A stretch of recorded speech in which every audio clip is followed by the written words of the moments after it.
శ్రీ గురుభ్యో నమః. శ్రీ మహాగణపతే నమః.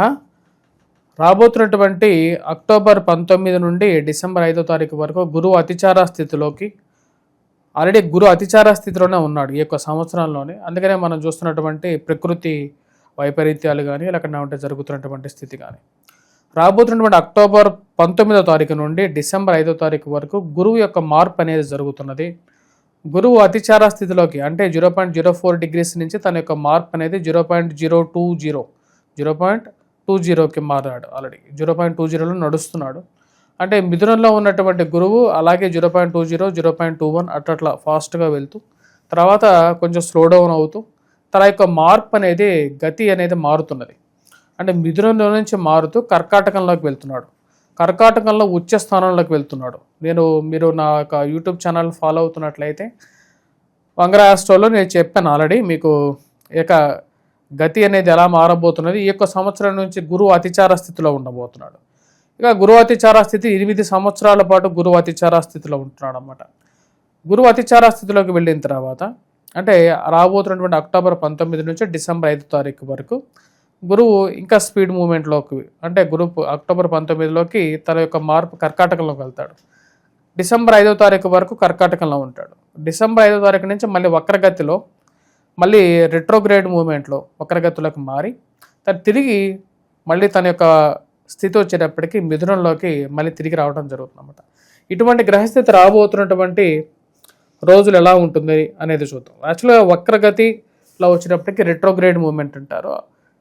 మనకు గ్రహాల్లో వచ్చేటప్పటికి చారస్థితి అతిచార స్థితి అనేది ఉంటుంది. ఈ యొక్క గురువు అతిచార స్థితి అనేది మనం చూసుకున్నట్లయితే 1938 నుంచి 1945 వరకు జరిగింది. యాక్చువల్గా ఆ 1938 తర్వాత మళ్ళీ గురువు అతిచార స్థితి జరుగుతున్నది ఇప్పుడే అన్నమాట. గురువు అతిచార స్థితి ఎప్పుడైతే జరుగుతుంటుందో ఎలాంటి పరిస్థితులు ఉంటాయి అనేది మనం చూద్దాం. ముందుగా గురువు అతిచార స్థితితో పాటు గురువు మందగమనం కూడా ఉంటుందన్నమాట. అంటే ఒక సంవత్సరం పాటు గురువు ఒక రాశిలో ఉండాల్సినటువంటి గురువు కొన్నిసార్లు గురువు దానికన్నా ఎక్కువ టైం ఉండటం జరుగుతుంది. అతిచార స్థితికి రెట్రోగ్రేడ్కి కన్నా ఇంక మూడో స్థితి అన్నమాట. ఇటువంటి ప్రభావం కూడా వచ్చేటప్పటికి మనం 2021 2019 20 21 ఈ టైంలో కూడా చూసాం. అప్పుడు మనకు లాక్డౌన్ జరిగింది. ఇప్పుడు గురువు అతిచార స్థితి అనేది స్టార్ట్ అయింది. గురువు అతిచార స్థితి జరుగుతున్నప్పుడు ఆర్థిక మాంద్యం అనేది ఉంటుంది. మనీ ఫ్లో అనేది డిఫరెంట్గా ఉంటుంది. మరియు అదేవిధంగా ఫైనాన్షియల్గాను ఫుడ్కి కొన్ని ప్లేసెస్లో ప్రపంచంలో కొంచెం ఇలాంటివంటి కష్టాలు అనేవి ఉంటాయి. వాటితో పాటు బంగారం రేట్ అనేది బాగా పెరగటం, ఎవరు ఎక్స్పెక్ట్ చేయలేనటువంటి రేట్ రావటం అనేది జరుగుతుంది. గురువు యొక్క ప్రభావం అనేది ప్రపంచం మీద ఉండటంతో పాటు ద్వాదశ రాశుల వారి మీద కూడా ఉంటుంది. ముఖ్యంగా గురువు వచ్చేటప్పటికీ విద్యా సంబంధితమైన విషయాల్లోనూ, గృహంలో కొనుక్కోవటంలోను, వాహనం కొనుక్కోవటంలోను, సెల్ఫ్ డ్రైవింగ్ విషయంలోను, మరియు అదేవిధంగా వైవాహిక జీవితం ఆరంభించటంలోను, వైవాహిక జీవితంలో ప్రశాంతతని, సంతాన ప్రాప్తిని, మరియు అదేవిధంగా కుటుంబంలో ఎదుగుదలని వీటన్నిటికీ మూలకారకంగా గురువు ఉంటాడు. ఈ సంవత్సరం నుంచి రాబోతున్నటువంటి 8 సంవత్సరాల పాటు ఇక గురువు అతిచార స్థితిలో ఉన్నప్పుడు గురువు ఒక రాశిలో ఉండకుండా 2 రాశుల్లో ఉంటూ ఉంటాడనమాట. అటువంటి పరిస్థితి రాబోతున్నటువంటి 48 రోజుల పాటు 48 డేస్ ఉంటాడనమాట. అంటే మిథునం నుంచి కర్కాటకంలోకి వెళ్ళి కర్కాటకంలో 48 రోజులు ఉంటాడు. 48 రోజుల తర్వాత మళ్ళీ తిరిగి ఈ యొక్క కర్కాటకం నుండి మిథునంలోకి రావడం జరుగుతుందన్నమాట. ఇటువంటి పరిస్థితి ద్వాదశ రాశుల వారి మీద మరియు ప్రతి ఒక్క రాశి వారి మీద ఎలాంటి ఇంపాక్ట్ ఇవ్వబోతుంది అనేది చూద్దాం. ఎందుకంటే 48 రోజులు అనేది కూడా ఒక బిగ్ టైం కాబట్టి ఈ టైంలో ఎటువంటి మార్పులు రాబోతున్నాయి అనేది చూద్దాం. సింహరాశి వారికి వృత్తిపరంగా వ్యాపారపరంగా గురువు యొక్క సంచారం అనేది అంత సానుకూలమైనటువంటి ఫలితాలు ఇవ్వదు. కొద్ది కష్టసాధ్యమైనటువంటి స్థితిలోకి గురువు రాబోతున్నాడు. లాభస్థానంలో సువర్ణమూర్తిగా ఉన్నటువంటి గురువు రాబోతున్నటువంటి 48 రోజుల పాటు 1000 స్థానంలోకి మారబోతున్నాడు. ఇప్పుడు పాషాణమూర్తిగాను లోహమూర్తిగాను మారబోతున్నాడు. ఈ యొక్క మారబోతున్నటువంటి యొక్క గురువు ఆరోగ్యపరంగానే కొన్ని చిక్కులను కలిగించే విధంగా ఉంటాడు కాబట్టి జాగ్రత్తగా ఉండాలి. పిల్లల ఎదుగుదల గురించి ఆలోచించేటువంటి వీరు కొన్ని కష్టసాధ్యమైనటువంటి పనులు ఉన్నప్పటికీ కూడా వారి గురించి కొంచెం ఆలోచన అనేది కలుగుతూ ఉంటుంది.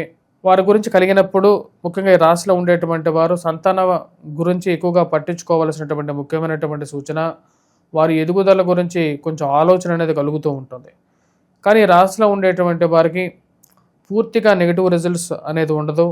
ముఖ్యంగా వచ్చినప్పటికీ రాశిలో ఉండేటువంటి 48 రోజుల పాటు ఖర్చు ఏదైతే ఉందో ఆ ఖర్చు పెట్టేటువంటి డబ్బు కుటుంబానికి ఏదో విధంగా డబ్బు అయితే ఖర్చు అవుతుంటుంది, కానీ అది ఖర్చు పెట్టేది ఇంట్లోకి ఖర్చు పెట్టడమే జరుగుతుంటుంది.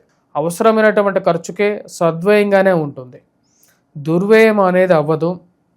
ఖర్చు పెట్టేటువంటి డబ్బు కుటుంబంలో ఉన్నటువంటి వారికి కుటుంబంలో ఎదుగుదల గురించి అవసరాల గురించే కట్టుబెట్టాల్సినటువంటి ఆ పరిస్థితి అనేది ఏర్పడుతూ ఉంటుంది.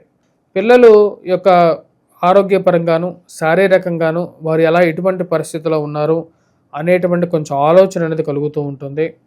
సంతాన ప్రాప్తి గురించి అప్పుడప్పుడు ఆలోచన అనేది కలుగుతూ ఉంటుంది.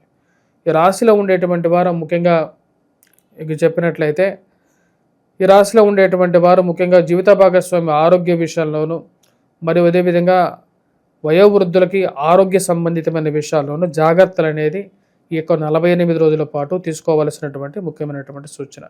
వయోవృద్ధులు ఆరోగ్యపరంగా ఆరోగ్య సూత్రాల గురించి ఎక్కువగా ఆలోచించడం, హోమియోపతి అల్లోపతి గురించి ఎక్కువగా ఆలోచిస్తూ ఉంటారు.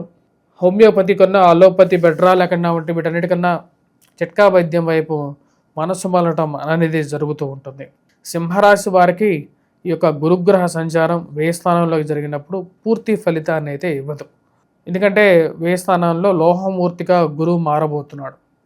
లోహమూర్తిగా మారినటువంటి గురువు వ్యయ స్థానంలో ఉచ్చ స్థానంలో ఉన్నప్పుడు ఖర్చుని తగ్గించడం జరుగుతుంది, సద్వయాన్ని ఇవ్వగలుగుతాడు. కానీ పోగొట్టుకున్నటువంటి డబ్బు విషయంలో కొంచెం రికవరీ మోడ్లో కూడా యోగాన్ని ఇవ్వగలుగుతాడు. ఆ యొక్క ఫలితాన్ని కూడా పొందడం అనేది జరుగుతుంది. రాశిలో ఉండేటువంటి వారు ముఖ్యంగా ఆరోగ్యపరంగా ముఖ్యంగా డైట్ కంట్రోల్ మీద ఎక్కువగా ఆలోచన వెళ్తూ ఉంటుంది ఈ 48 రోజుల పాటు. ఈ రాశిలో ఉండేటువంటి వారు సింహరాశి వారికి ఈ యొక్క గురుగ్రహ సంచారం వ్యయ స్థానంలోకి మార్పు అనేది 48 రోజుల పాటు పూర్తి యోగాన్ని అయితే ఇవ్వదు. ఆ విషయాన్ని గమనించండి. తీసుకోవలసినటువంటి నిర్ణయాలు ఏవైతే ఉన్నాయో భారీ ఇన్వెస్ట్మెంట్స్ కానీ ఏదైనా పెట్టాలనుకున్నటువంటి ఇన్వెస్ట్మెంట్స్ గురించి కొంచెం జాగ్రత్తగా ఆచిచూచి వ్యవహరించి పెట్టండి. ముఖ్యంగా విద్యార్థులు విద్యా సంస్థల్లో పనిచేస్తున్నటువంటి వారు కూడా ముఖ్యంగా ఈ 48 రోజుల పాటు విద్యార్థులకి చాలా ముఖ్యం కాబట్టి వేద దక్షిణామూర్తి శ్లోకాన్ని పఠించడం, గురుగ్రహ మంత్రజపం చేసుకోవటం, గురువారం పూట ఈ విద్యార్థులు ఏవైతే దక్షిణామూర్తి శ్లోకాలు ఉన్నాయో వాటిని పఠించండి. మరియు వాటితో పాటు దత్తాత్రేయ స్వామి ఆరాధన చేసుకోండి. ఇది మంచి ఫలితాన్ని ఇవ్వగలుగుతుంది.